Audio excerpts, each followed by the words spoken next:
नमस्कार, स्वराज एक्सप्रेस में एक बार फिर से आपका स्वागत है। मैं हूं आपके साथ ऋषभ सोनी और लेकर आया हूं हमारा खास कार्यक्रम बिग डिबेट।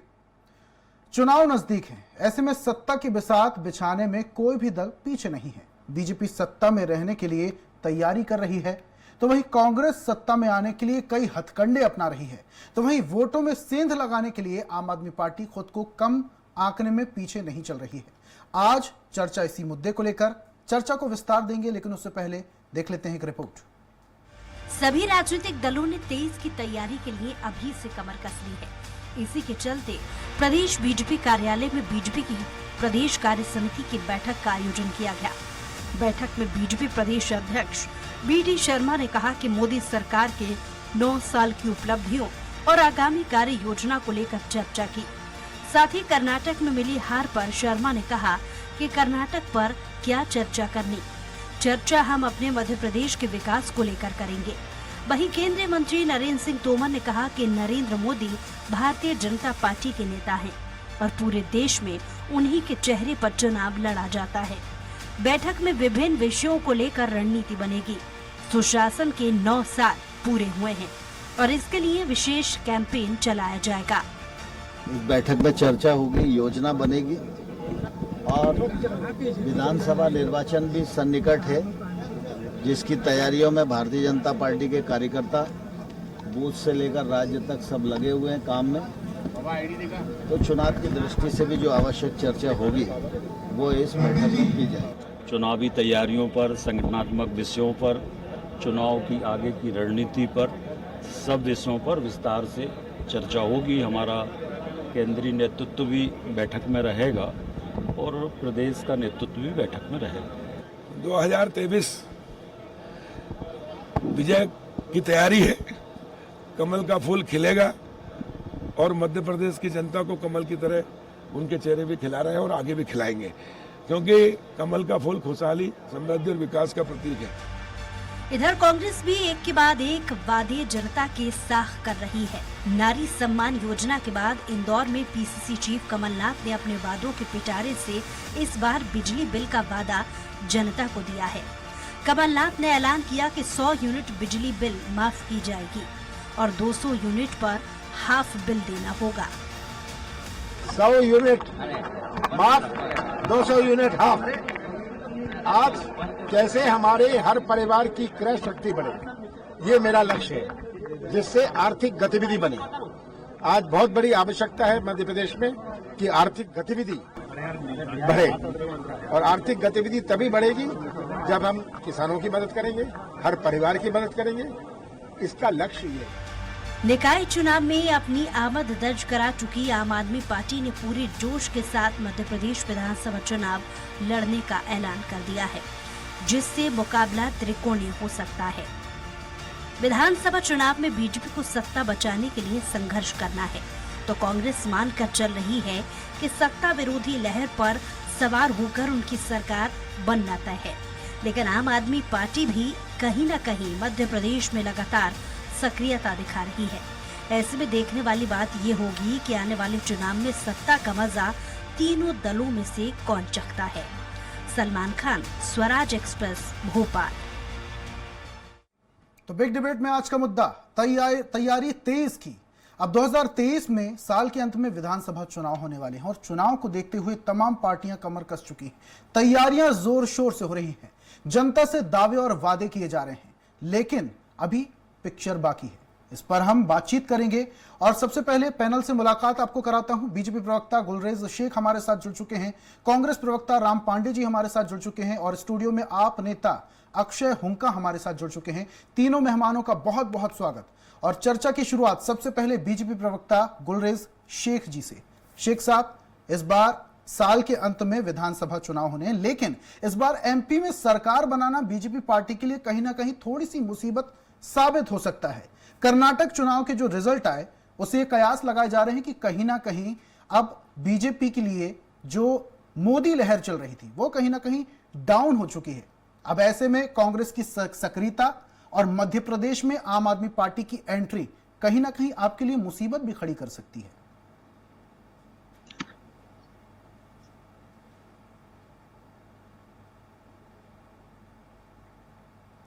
शेख साहब, मेरी आवाज आप तक पहुंच पा रही है? हाँ, आपकी आवाज आ रही है मुझे। आपको आ रही है मेरी आवाज? जी बिल्कुल आ रही है। मेरा सवाल आप तक पहुंचा? नहीं पहुंचा। आपको फिर से मैं दोहरा देता हूं शेख साहब, इस बार मध्य प्रदेश में कहीं ना कहीं अब सरकार बनाना उतना आसान नहीं रहेगा बीजेपी पार्टी के लिए जितना पहले था, क्योंकि कर्नाटक चुनाव के बाद एक कयास लगाए जा रहे हैं कि मोदी लहर जो है मध्य प्रदेश में अब डाउन हो चुकी है। अब ऐसे में कांग्रेस की सक्रियता, ऊपर से मध्य प्रदेश में आम आदमी पार्टी की एंट्री कहीं ना कहीं आपके लिए मुसीबत बन सकती है।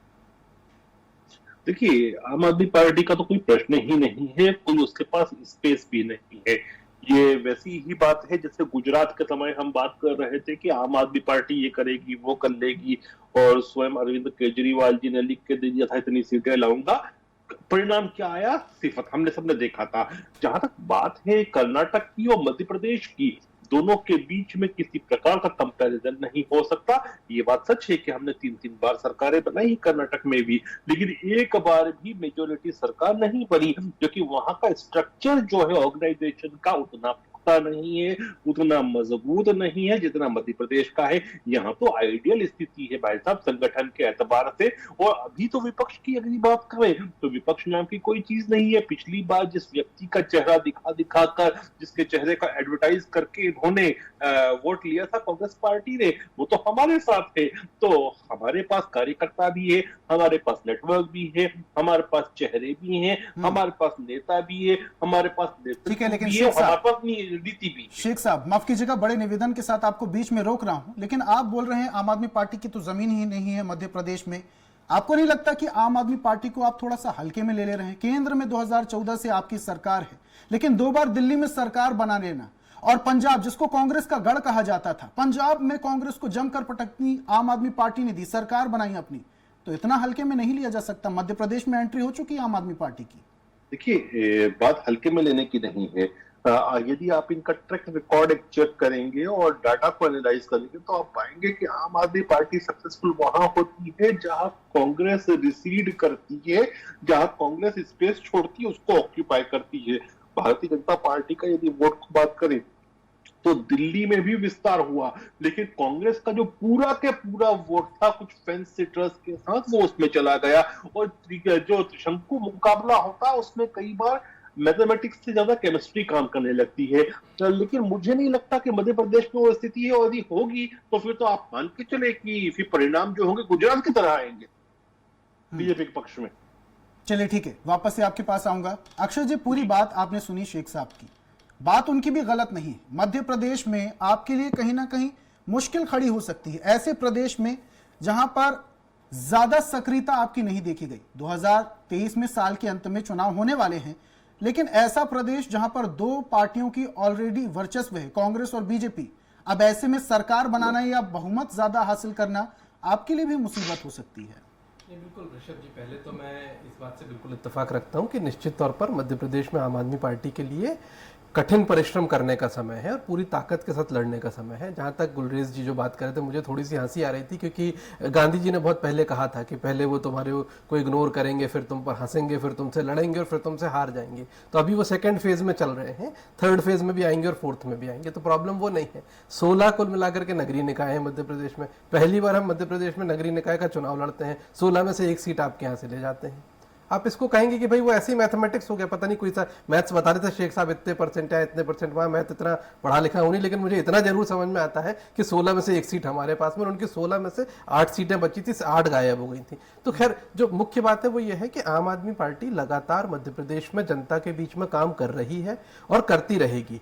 संगठन को लेकर के व्यापक विस्तार चल रहा है। कांग्रेस को देखिए, मैं बहुत एक तो जो अल्टरनेटिव की बात होती है ना हमेशा कि यार इनके पास में स्पेस नहीं है, इस स्टेट में स्पेस नहीं है, उस स्टेट में स्पेस नहीं है। अभी उन्होंने कहा कि हम कांग्रेस जहां वीक होती है, जहां कांग्रेस की सरकार थी पंजाब में, वहां हमने कांग्रेस को हरा करके अपनी सरकार बनाई, और आप कह रहे हैं जहां कांग्रेस वीक होती है वहां हम अच्छा परफॉर्म करते हैं। तो मेरे को लगता है कि बीजेपी का मोटा मोटा आइडिया ये रहता है कि भाई किसी भी तरीके से इनको इग्नोर करते रहो, इनको स्पेस नहीं लेने देना, भले ही आवाज उठाए। हम जनता की आवाज उठा रहे हैं। आज आपने हमें इसीलिए बुलाया ना क्योंकि आपने देखा कि जमीन पर आम आदमी पार्टी काम कर रही है, इसीलिए एक ऑल्टरनेटिव जैसा उभर रही है। इसीलिए आपको लगा कि नहीं यार ये एक पार्टी है, महत्वपूर्ण पार्टी है, इसको यहाँ पर स्टूडियो में बैठाने की जरूरत है, इनको इनकी बात को लोगों तक पहुंचाने की जरूरत है। तो स्वाभाविक सी बात है कि मध्य प्रदेश में आम आदमी पार्टी का विस्तार हो रहा है। और कांग्रेस का तो देखिए, कांग्रेस के दो प्राइमरी प्रॉब्लम्स हैं। एक तो जो उनका हमेशा का है कि भाई पहले जीत जाएंगे और फिर बिक जाएंगे, ये उनकी एक टेंडेंसी सी बन गई है, केवल मध्य प्रदेश में नहीं तमाम जगहों पर ऐसा होता रहा है। और जो दूसरी बात है वो ये है कि इनके पास में मैंने हमेशा देखा है कि विजन की भारी कमी होती है।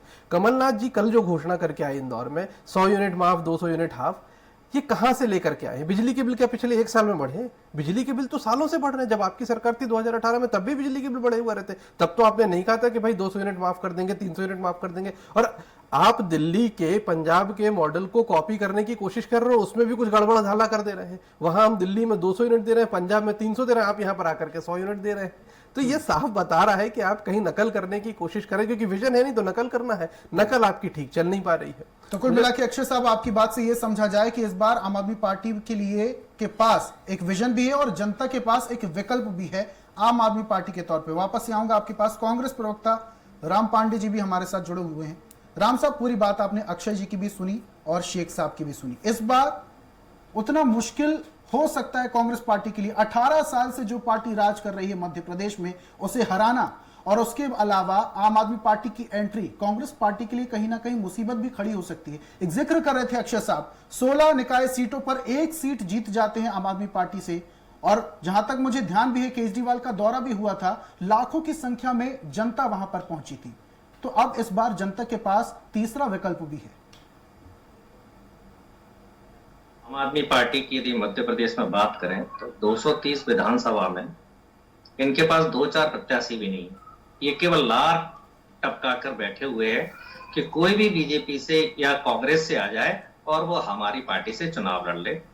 कुछ लोग होते हैं टिकट कट जाता है, पार्टी से नाराज होते हैं, तो जिनका टिकट कट जाएगा उस पर आम आदमी पार्टी के लोग नजर गड़ाए बैठे हैं कि इनको विचारधारा से मतलब नहीं है कि ये कांग्रेस की विचारधारा का है या बीजेपी की विचारधारा का है। और ये मध्य प्रदेश में सबसे बाद में जब बीजेपी और कांग्रेस के टिकट फाइनल हो जाएंगे उसके बाद ये टिकट देंगे, और उसमें 99% वही टिकट वाले होंगे जो इन दोनों पार्टियों से आ सकते हैं। लेकिन कर्नाटक चुनाव में अभी क्या हुआ, आम आदमी पार्टी का लगभग सभी सीटों पर जमानत जब्त हुई है। 204 में से 200 सीटों के आसपास इनकी जमानत जब्त हुई है कर्नाटक में। पंजाब, दिल्ली का मामला अलग है। दिल्ली में अन्ना आंदोलन के माध्यम से केजरीवाल ने जो झूठ बोला था और अब शांत बैठे हुए हैं। यहां तक बोला था केजरीवाल ने कि मैं अपने बच्चों की कसम खाता हूं, मैं राजनीति में नहीं आऊंगा। फिर उसके बाद बोला था मैं बंगला नहीं लूंगा। बंगला कैसा बन रहा है, तो इनकी विचारधारा कैसी है। पंजाब में भारतीय जनता पार्टी, मुझे तो याद भी नहीं आ रहा है कि भारतीय जनता पार्टी का प्योर मुख्यमंत्री पंजाब में शायद कभी बना भी है या नहीं बना है। कांग्रेस को मीडिया के माध्यम से या किसी अन्य माध्यम से दुष्प्रचार कर दिया गया था, तो आम आदमी पार्टी को पंजाब में घुसने का मौका मिल गया था। तो ये आम आदमी पार्टी की कहानी है। जहां तक हम भारतीय जनता पार्टी की तैयारियों की बात करें, ये कितनी भी तैयारी करें या ना करें उससे कोई फर्क नहीं पड़ना। आखिरी समय में जो चुनाव होगा मध्य प्रदेश में, वो मध्य प्रदेश की जनता वर्सेस प्रधानमंत्री होगा। क्योंकि जिस प्रदेश में भी प्रधानमंत्री प्रचार करने जाते हैं, सभी में गए, दिल्ली में गए थे, पंजाब में, बिहार में, तमिलनाडु, आंध्रा, बोलो ये बात अलग है कि वो सब जगह हार कर आए जहां जहां मैं बता रहा हूं। तो मध्य प्रदेश में भी जो आखिरी समय में जो लड़ाई होगी वो प्रधानमंत्री वर्सेस मध्य प्रदेश की जनता की होगी। ये जो मध्य प्रदेश का जो भ्रष्टाचार है, बेरोजगारी है, वो प्रधानमंत्री अपने जुमलों के माध्यम से उनको दबाने का काम करते हैं। और वही रोना रोएंगे, मुझे 91 बार गालियां दी, मैंने 35 साल भीख मांगी, कुछ जुमले दे जाएंगे, 15-15 लाख आपके अकाउंट में आएंगे। तो जिस तरह से प्रधानमंत्री को कर्नाटक में बुरी तरह से हराया है, उसी तरह से मध्य प्रदेश की जनता कर्नाटक की तरह ही भारतीय जनता पार्टी को मध्य प्रदेश में हराई। शेख साहब कुछ कहना चाह रहे हैं? शेख साहब अपनी बात रखिए, उसके बाद में अगला सवाल आपसे करूंगा। देखिए सर, मैंने जिसके विषय में भी बात की, चाहे विपक्ष का हो या कोई भी हो, कोई से पक्ष का हो, मैंने जो एक इज्जत से बात करना चाहिए जो तमीज का दायरा होता है उसको कभी नहीं छोड़ा। जो अभी कांग्रेस के प्रवक्ता, आधिकारिक प्रवक्ता है, वो तमीज के दायरे से बाहर निकल रहे हैं। ऐसी वाणी का मैं भी उपयोग कर सकता हूँ, लेकिन कांग्रेस को चाहिए कि अपने आप को संभाले जरा। ये आपकी इस तरह की जो बदतमीजियां होती है ना, उसकी वजह से लोग आपको छोड़ते जाते हैं। मत भूलिए ये चीज। एक और ऐसी प्रवक्ताओं से कुछ समय पहले उन्होंने कांग्रेस छोड़ दी, मध्य प्रदेश के ही आप ही के लोग, जो जिसको आप ऑपरेशन कमल कहते हैं ना, वो बेसिकली ऑपरेशन बदतमीजी होती है। आप लोगों ने सिंधिया जी के साथ बदतमीजी की, उनके साथियों के साथ बदतमीजी की, आपको उन्होंने सड़क पे ला दिया। सच पायलट को आप ही ने कहा था, आप ही के लोगों ने कहा था नाकारा है, निकम्मा है, ये है, वो है। क्या लेकिन ठीक है शेख साहब, अगर बदतमीजी होती भी है किसी पार्टी के द्वारा तो कहीं ना कहीं जनता उसे सबक सिखाएगी विधानसभा चुनाव में। देश का प्रधानमंत्री है, मेरे और आपके नहीं है, बीजेपी के कांग्रेस के नहीं है।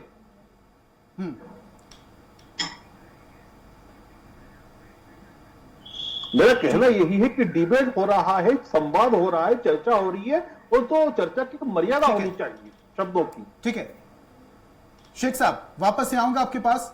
इस वक्त की बड़ी खबर आ रही है, अपने दर्शकों तक पहुंचा रहे हैं इस वक्त की बड़ी खबर।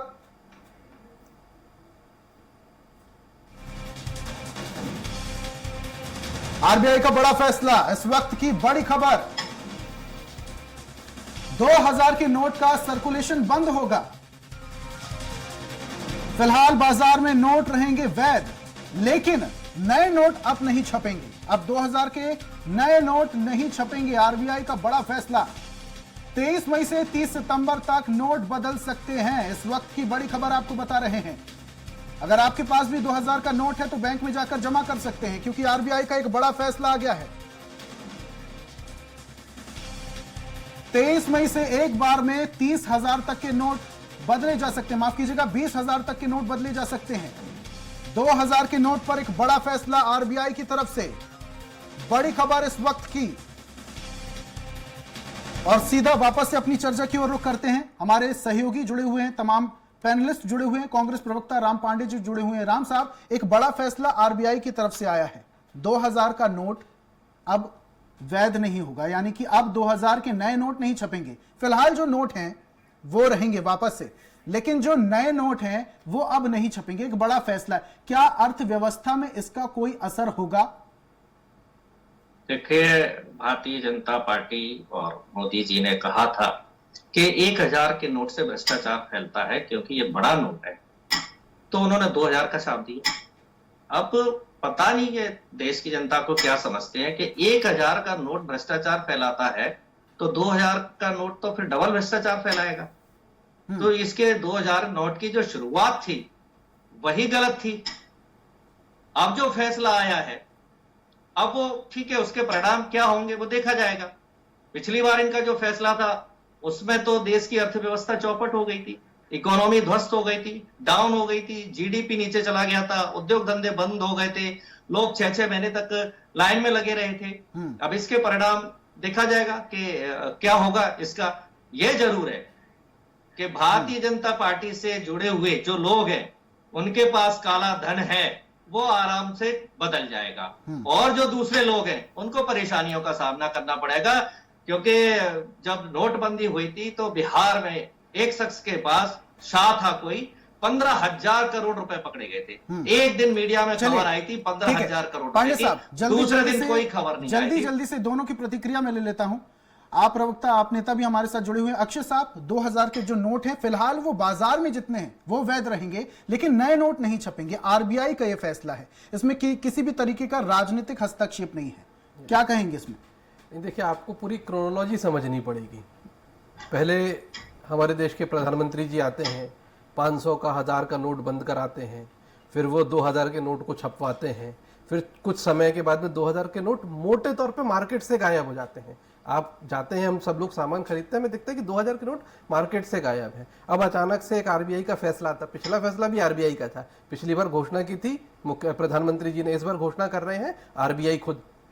मोटी बात यह है कि ये पूरा का पूरा एक काला धन फैलाने का जो व्यापक प्लान चल रहा था ये बेसिकली उस प्लान का हिस्सा। ये कैसे हो सकता है कि भाई आपने 2000 का इतनी जल्दी स्ट्रेटेजी कौन बदलता है? एक छोटी सी पान की दुकान वाले की स्ट्रेटेजी भी इससे ज्यादा बेहतर होती है कि आप लगातार बदले जा रहे हो। कभी है तो 2000 का नोट लेकर के आएंगे, कभी कहते 2000 का नोट हटा देंगे, कभी पुराने नोट बंद कर देंगे। आपने कभी जीवन में सुना 75 साल के इतिहास में 5-7 साल के अंदर 2 बार नोटों को लेकर के डिस्कशन हुआ और चलिए डिबेट ठीक हुआ है हो? अक्षय जी, तो वापस ये आऊंगा बात आपके पास मैं और एक इसके बाद मुद्दे पे भी आऊंगा।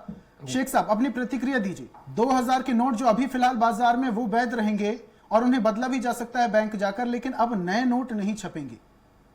किस तरीके से आरबीआई के इस फैसले को देखते हैं आप? ये प्रक्रिया आपने पिछले लंबे समय से देखी होगी कि इन नोटों की तादाद मार्केट में कम होती जा रही थी। तो ये डीमोनेटाइजेशन नहीं है, ये रीमोनेटाइजेशन है कि सिलेक्टिवली उस नोट की पैदाइश को कम कर दिया जाए और धीरे धीरे उसको बैंक अपने पास कर ले। और जो आरबीआई ने इस पे कहा है तो उन्होंने बड़ा स्पष्ट कहा है, आप इस शब्द को समझिए, पब्लिक में हाँ, पब्लिक शुड नहीं है, पब्लिक में deposit 2000 rupees bank notes into their bank accounts and और exchange them into bank notes of other denominations at any bank branch until 30 September. और ये जो है वो लीगल टेंडर रहेंगे, तो आपकी मर्जी है, आप करो ना करो, लेकिन वो लीगल टेंडर के उसमें रहेंगे स्वरूप में।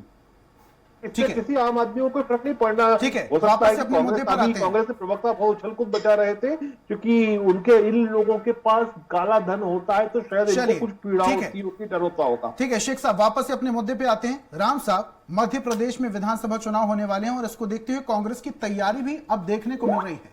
सक्रियता कांग्रेस नेताओं की देखने को मिल रही है, जमीनी स्तर पर देखने को मिल रही है, लेकिन कंपटीशन अभी कहीं ना कहीं कम नहीं हुआ है। अब ऐसे में जो विजन है, आपको नहीं लगता कि कुछ ना कुछ कॉपी हो रही है?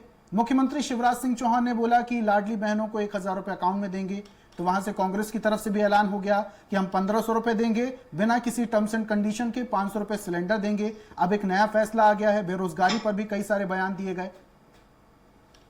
जी, मध्य प्रदेश तो छोड़िए, शिवराज सिंह चौहान की नकल करना पूरे दुनिया में कोई नहीं चाहेगा। सबसे ज्यादा झूठ बोलते हैं, झूठ की मशीन बोला जाता है, घोषणा मशीन बोला जाता है।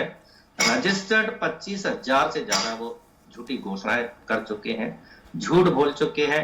एक जगह का 10-10 बार शिलान्यास कर देते हैं, 10-10 बार घोषणाएं कर देते हैं। मैं ग्वालियर के बारे में ही बता दूं, क्योंकि ग्वालियर मेरा नेटिव प्लेस है। चंबल का पानी ग्वालियर आएंगे, जब भी आते हैं ग्वालियर घोषणा कर जाते हैं, कोई काम शुरू नहीं हुआ है। मुरार नदी में स्वच्छ पानी बहेगा, आप लोग उसमें जाकर नहा सकते हैं, पानी पी सकते हैं, वो अभी नाला ही पड़ा हुआ है।